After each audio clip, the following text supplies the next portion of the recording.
Welcome to the show, David. You're having me, man. Finally got you here. See, we've been connecting quite a bit on Instagram. So finally got you here on the podcast. Let's Jose. So we're going to start with the first segment, which is sip and sit. Feel free to take a sip of your water.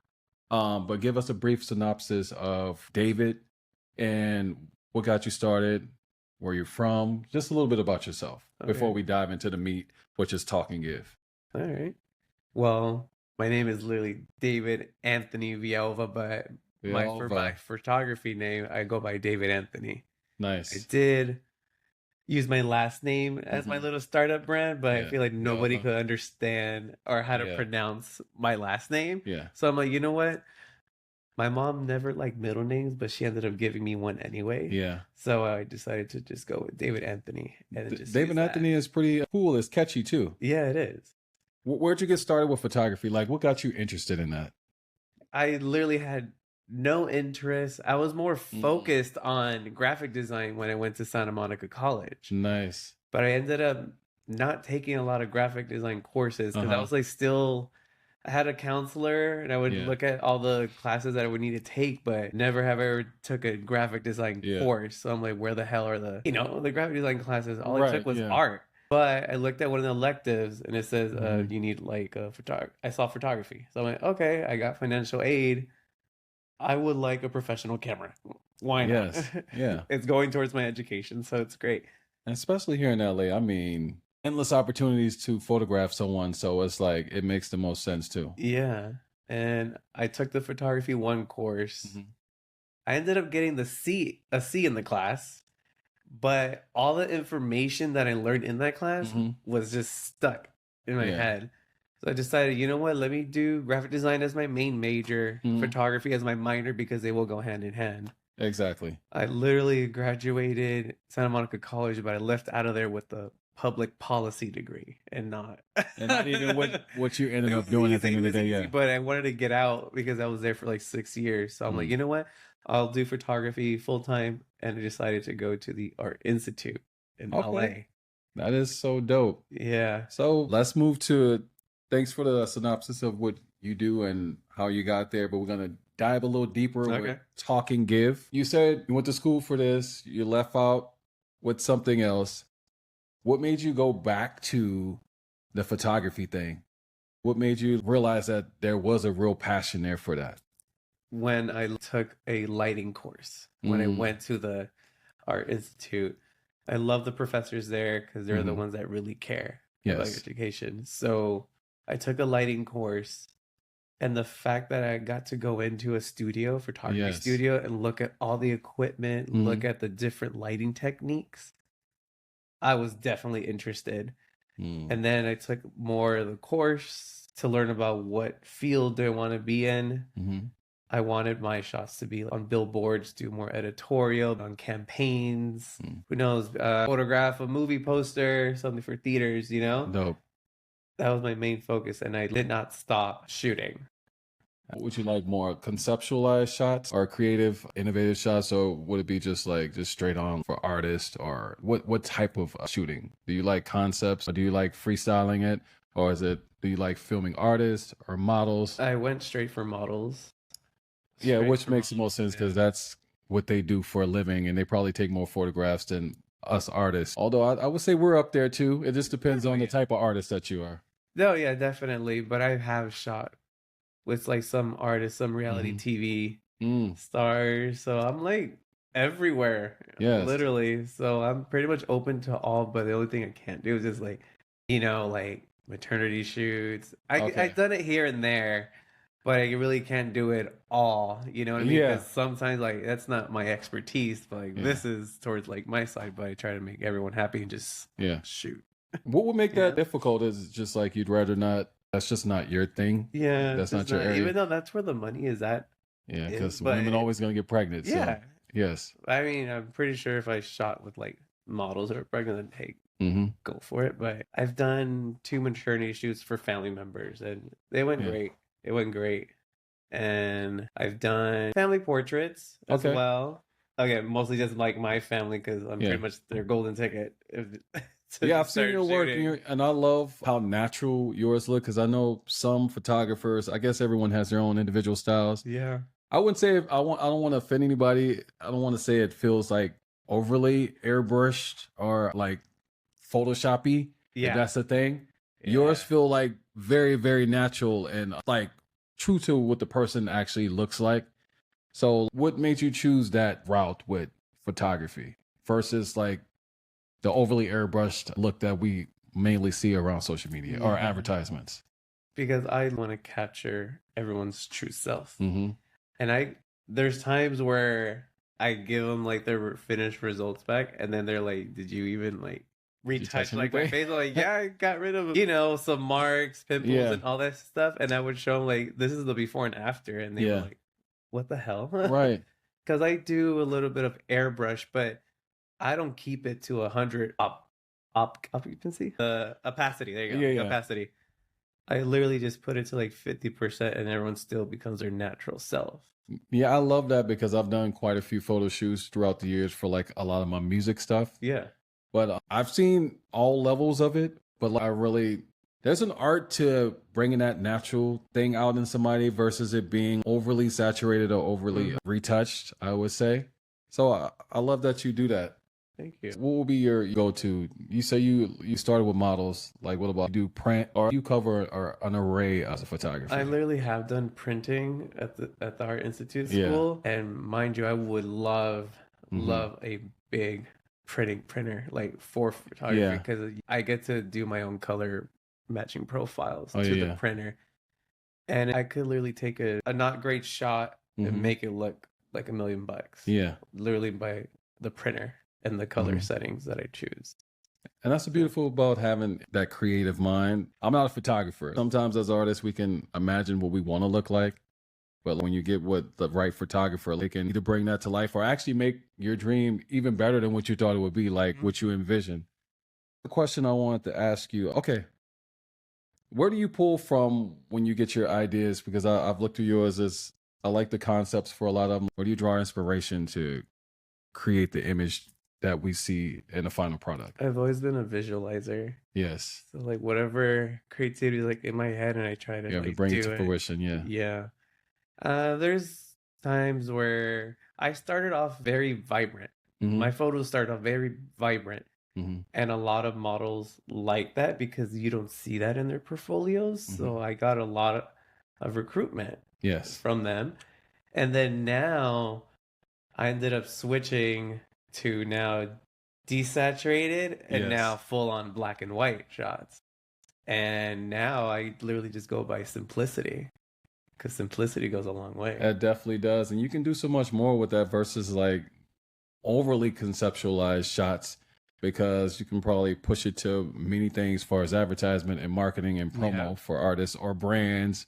What's next? What's the end goal with your photography? Are you trying to create like multiple studios? Or are you just, what's next with you? Like in the next 3 to 5 years with your photography? I literally would like to have my own studio and build my empire. Would you have like understudies, or you're the main guy and you just got your assistants and you go from there? Are you trying to build up the next up and coming photographers? I'll be building up. I'll be building up for sure.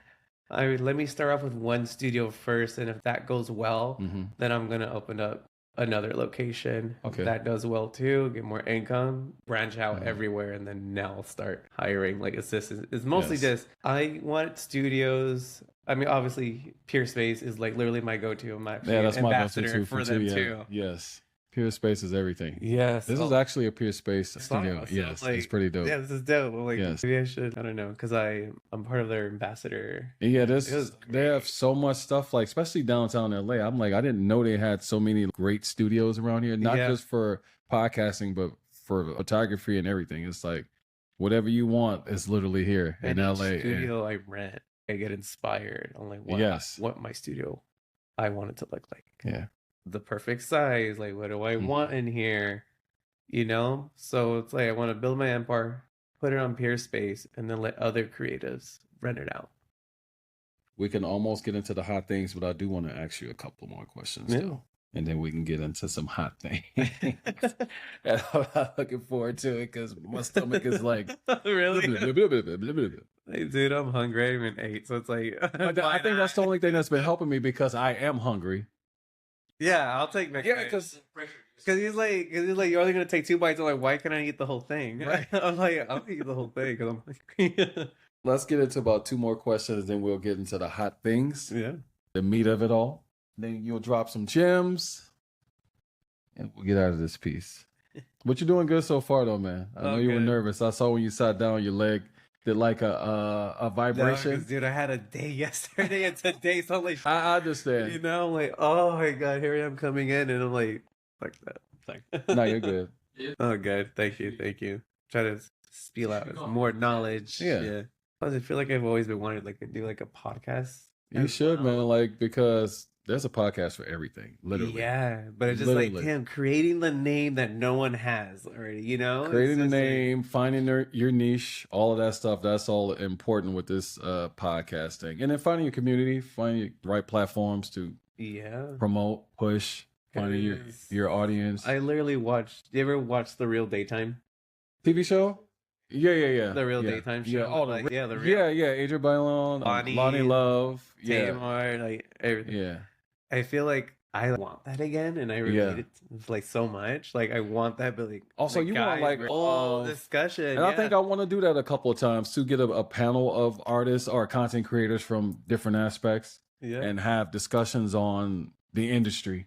Yeah, and the current state, life, and maneuvering as content creators, like life as we know it. That would be a good one. Yeah. Where you could touch on relationships, how relationships work with creatives, all of that good stuff. Let's get back to lighting. What's your go-to for that? And also brands, as far as camera. What's your favorite camera? Your favorite light? If there is a favorite thing, shading, lighting, how important is that to you as a photographer? And for artists or content creators, as far as does skin tone matter too? Because I know that's a big one. I've had problems in the past with people filming me. That wasn't that experience with lighting. Yeah, with lighting. Yeah. No, I'm very experienced with that because I had like black models that I got from the industry, from DT Model Management. Yeah. And I sent them, the results. Like, here's like the finished test products and everything. And literally, one of them applauded me. Like, I love how you literally lit this model up, because it's very hard to lit up, especially a dark skin tone. Yeah, it is.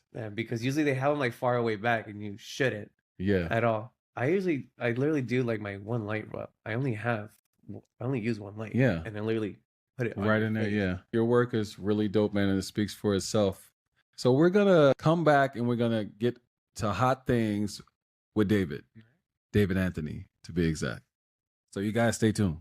David, let's move on to spicy things. Our next segment, where I give you 5 spicy questions, and you get to taste that spicy treat right there. From mild to wild is the level of sauce, level 1, 2, 3, and 4. So let's get started. Let's grab the first tender or boneless wing, dip it in that green sauce there.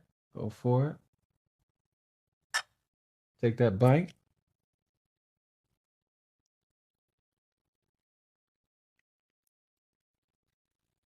Not too bad, right?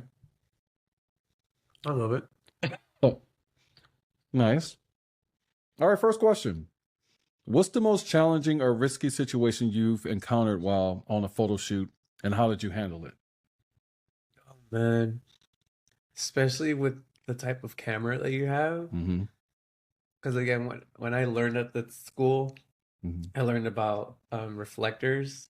So I would bring my reflector like outdoors. But I need permits, because now people think this is a whole studio production. So that's always been a struggle. That's crazy. Oh, so it's been a struggle.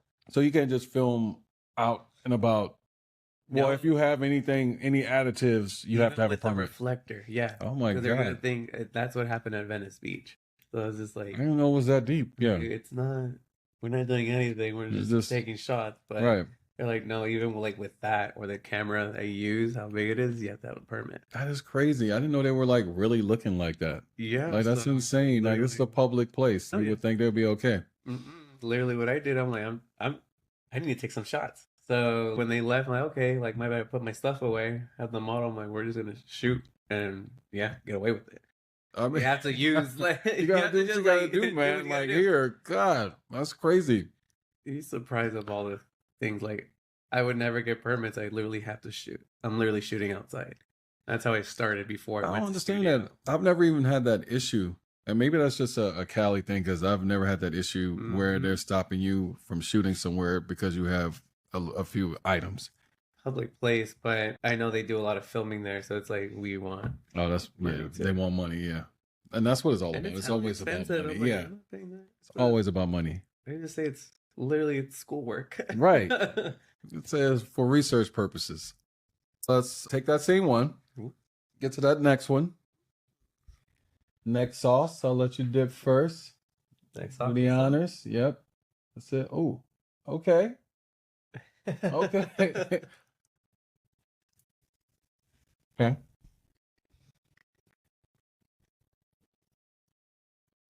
Next question. Can you share a story about a shoot where your artistic vision clashed with the client's expectations? And how did you navigate through that? And meet their expectations? Oh, man. There's like a lot. Oof. There's a lot. Because I'm just happy that I met their expectations or even like went above and beyond. Right. I had one client, my friend mentioned that his friend is an artist, does music, and he wants to shoot with me. We actually shot here at the FD Photo Studio. He gave me his vision, says he wants everything to be black and white. All I'm going to be taking photos of is his mouth only. Everything else is shadowed. That his mouth is actually sounds pretty cool, though, yeah. He has a rose.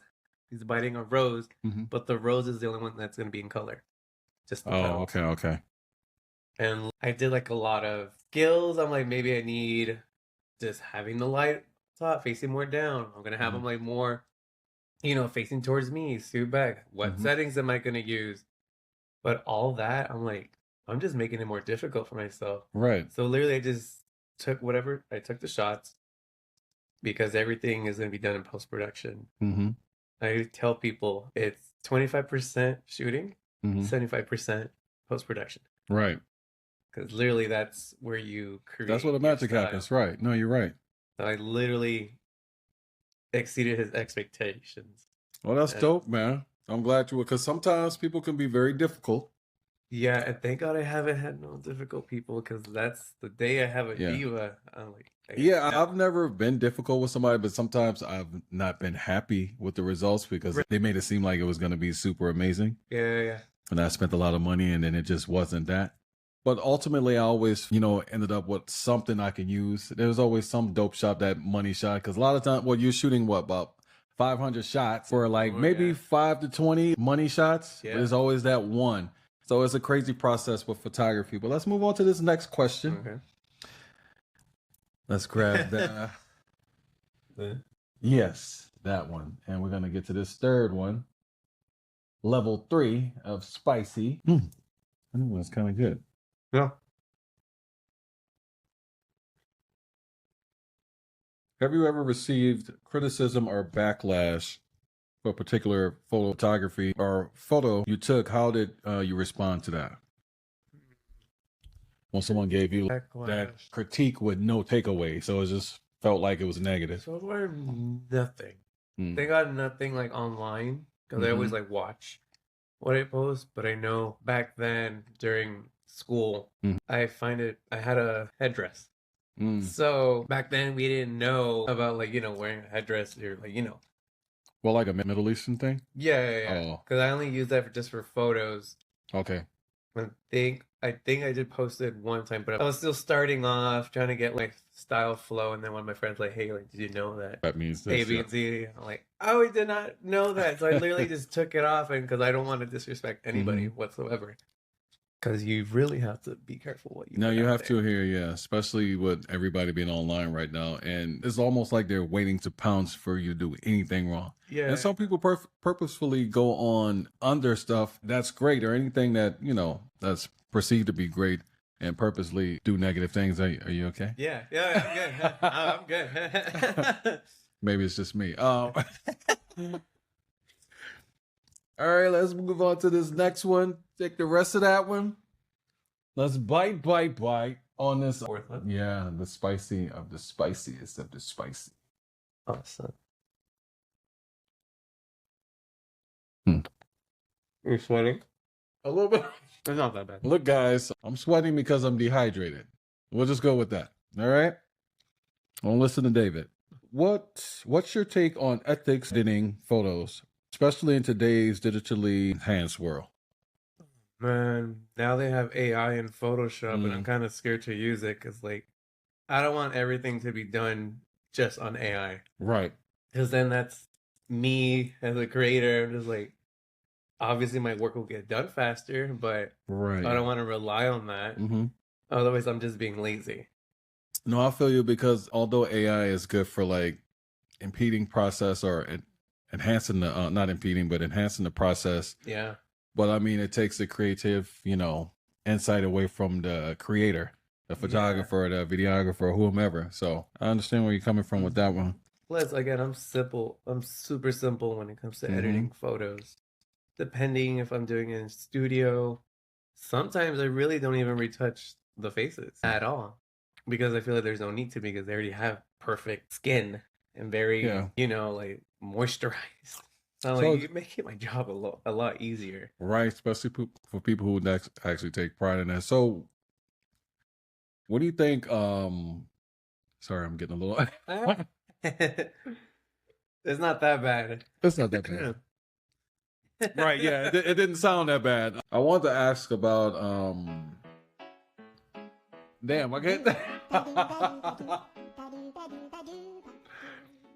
We'll get back to that, but let's get this last spicy thing, and then I'll get to that question, because I don't want to get sidetracked here. So this is the spiciest of the spicy, and let's see how this works out, because I felt that a little bit of this like I can't even talk right now because I've been eating spicy things all day long. I love spicy. Boost my metabolism. There you go. Especially the way I've been sweating. All right, this last question. In your opinion, what makes a photograph spicy or controversial? Yeah. And can you give an example from your own work? That's what I wanted to ask you earlier. Have you done any nude shoots, or not overtly sexual, but showing a lot of skin? Yeah, I have. And edgy photography. Yeah, I have done some nudity shoots, but I do it more on the art side, more in the high editorial. And I like to go back to literally back 90s photography. For example, a designer's gonna show off their handbags, and sometimes there'll be nudes, but you're selling the bag. I like having the bag in some random place or something in some random place, but you're really selling. Oh, okay. But it's very art for me. I love the human body. You're a visionary as a photographer. I mean, you kind of have to love the anatomy and the physique of someone in order to be able to capture it fully on it. You have to have trust. Right. Because not a lot of models want to do nudity shoots, which that's okay. I always tell them, you're not comfortable, I'm not forcing you to do anything. This is just a vision that I have, because I give a mood board, and I tend to do everything. I do from headshots, beauty, regular fashion, high editorial, light nudity, and what else? Lifestyle shots. I try to do it all so that you can have it in your portfolio. Because I know at one point you're going to end up doing nude shoots. Maybe at some point, but with other photographers, or at bare minimum shirtless, or in underwear, which is typical. So that would be the last question. The spicy things has definitely gotten to me. I've been spicing it up all day long. We want you to drop a gem for up and coming photographers. What would you tell that budding new photographer that's interested in the field, that want to be like a David Anthony? What would you tell them to do? Literally. Or not to do. Or not to do? Yes. Again, I started, with no equipment whatsoever besides my camera. Yeah. My only light source was the sun.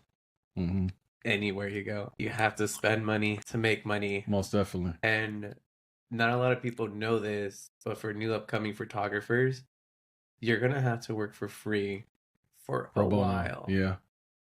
Little by little, the jobs will come in, and it's always about networking. Sooner or later, the word of mouth goes a long way too, and people will start coming up to you and recommending you. And I always suggest to post once a day.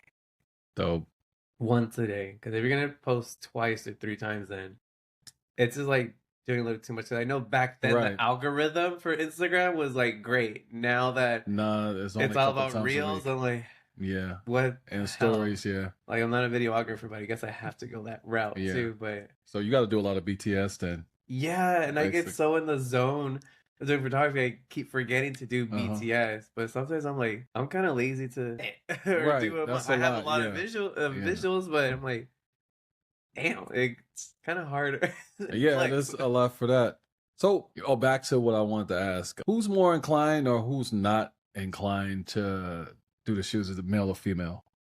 Who would you say would have a bunch of apprehensiveness doing the nude shoots? Mostly men. Usually, yeah, guys don't. And I started off with men photography. Yeah. And I try to tell agencies, like, can I get females? But they always send me the guys because I feel like everyone got used to me shooting guys. I'm like, man, because I know all their angles too, but the guys can be the most hesitant because it's like you're gonna release like package and to then the world, they you know want, what I mean? But like no, and guys, already insecure about that. They want it to look a certain way and be presented a certain way to the world. Yeah, but it's like if you want to be in campaigns, you're gonna get a gig, and they want you to be in underwear and tell you like you're getting a job from Calvin Klein. You're not gonna say no because you don't want to be. You worrying about your package, yeah. So they're like, not how it works here in the industry. It's like, right. You have to be able to. So I guess it's safe to say there's a strong vulnerability that you have to operate under if you're going to be model or the person being shot. Yeah, and honestly, to be successful, you would think success will be impeded if you're not vulnerable. Yeah. In this space as a subject. Yeah. I agree. But I also, for upcoming photographers, have fun on set. Yes. And that's how I actually kind of got to where I am, because I am all about having fun on set. And that's how you make the connection with the model. If you make a connection with the model about anything, the photos will come out great. Yes. You'll know by a photo that their level of comfortability. One last question. Let's eat this last piece of chicken. Cool. And dip it in the spiciest of sauces. Almost got out of here without doing it. When did you know, as far as pricing and price point, when to start charging and when to up your pricing? Because I know as creators, it's uncomfortable to even ask for money. Yeah. Because you're like, is my content good enough to even be asking anything of somebody?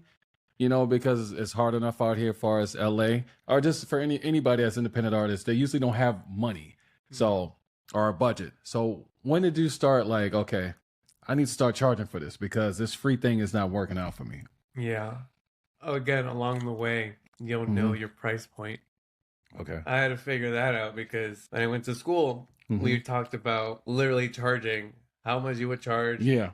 From this month, how many clients, and you have to times it by the year, and then this is going to be your income. If you're consistent with marketing yourself and then trying to get your, get you out there. But pricing point, it took me a while because right now, this is like very low for me, but I only charge $500. Like that's it. And that's really actually really good. Because people who want headshots, they charge for $600 or $700. Right. To get like 2 photos. I mean, that's just headshots. To me, that's reasonable, and I prefer my clients to come back to me because I give them a lot. I give them a lot back, and I tell them like, we're gonna do a lot of different styles of shooting, so you're gonna have like a whole portfolio. Yeah, you're right. You don't always get bang for your buck, so it's like that's good that you're doing that because you're giving people something to look forward to, and also a lot of content to be able to work with. So, David, we got through the spicy things. I feel like I'm always the one sweating. But guys, I think I'm dehydrated. It's nothing to do with these spices. So you did so great. I thank you. I can't thank you enough for gracing the podcast. Thank you. And I look forward to interviewing you again one day. And actually being shot by you. Yeah. So we need to set that up. Yes, we do. I definitely need some new photos. Until next time, guys, Let's Jost. Thanks, David.